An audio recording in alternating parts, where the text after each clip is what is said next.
Hello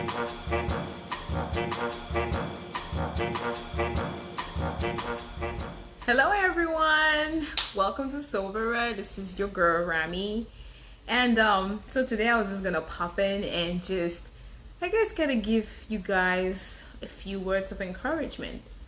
You know, I happened to have a conversation with a friend of mine, and she was just telling me, I mean, some people are not having a great year, the beginning of a great year already, you know, debts and everything like that. And she was just talking to me and telling me about, you know, she has some goals and she's always just, I don't know if I can make it happen.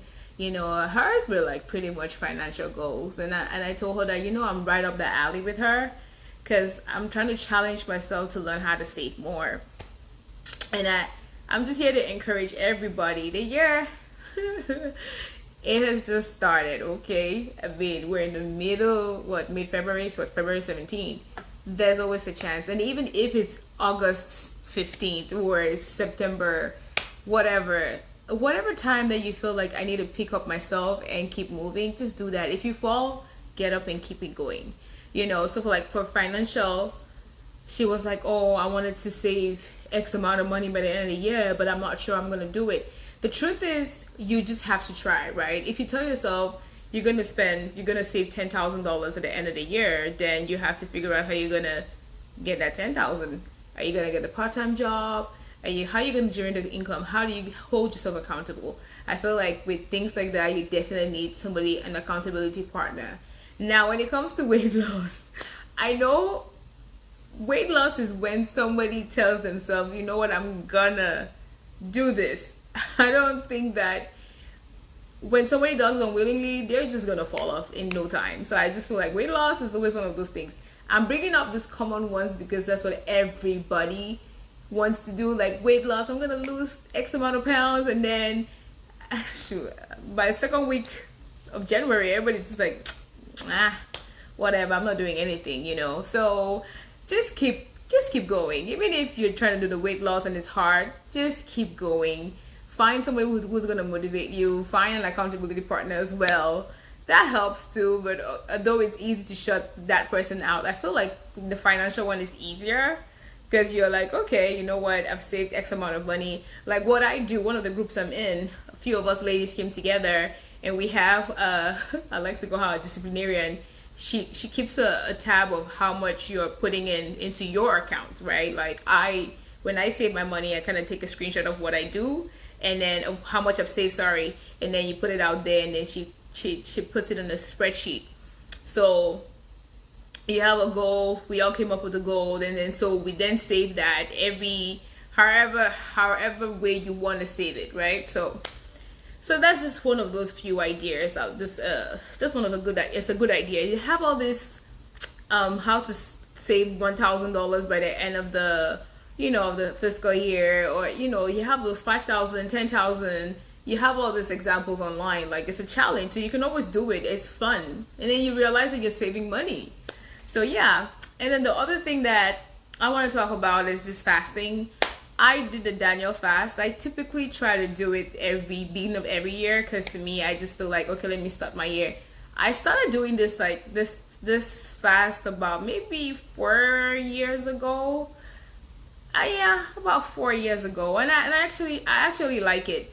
You know, it's just going to God and just presenting all your issues to God, or your goals that you want to accomplish for the year, or the things that you want to, the goals and the things that you want to accomplish for the year. I typically just just talk to God and say, hey, I want to do X, Y, Z, whatever it is to you. If it's like you're praying for good health, if you're praying for a change in career, if you're, you know, all of those things. So I do that. I just write it down. My girlfriend and I, one of my girlfriends, we actually write down all the things that we're asking God for. And at the beginning of the next year, we actually come together and say, okay, what has been answered, what hasn't been answered. But I promise you, it's an exercise that will blow your mind, you know. So I really encourage people to, I mean, I feel like fasting is a good way to really talk to God and just petition God for things that you need. The Daniel fast, people are always like, oh, it's easy, it's this. It's not. Personally, I would think maybe even fasting and eating once a day is probably easier. Because the Daniel fast, baby, I'm here to tell you, I'm a coffee lover. And I have to give up coffee. Let me tell you, I could smell coffee a mile away and I feel like I could taste it. So it's not easy because you're limited to vegetables, complex carbs, and fruits.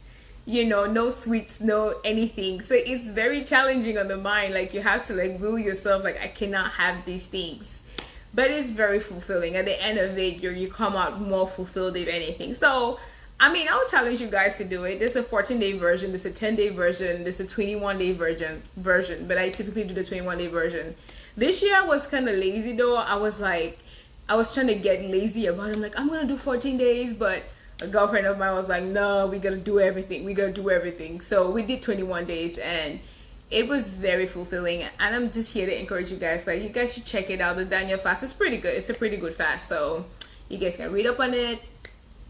Just Google it up and you find all the information. So guys, I will be signing out and I hope that you guys are having a good month. It's the love month, Valentine's month. So I pray that you guys have a good month and yeah. So enjoy. Have a good rest of your day. All right guys. Bye. I'll see you guys in the next video. Bye.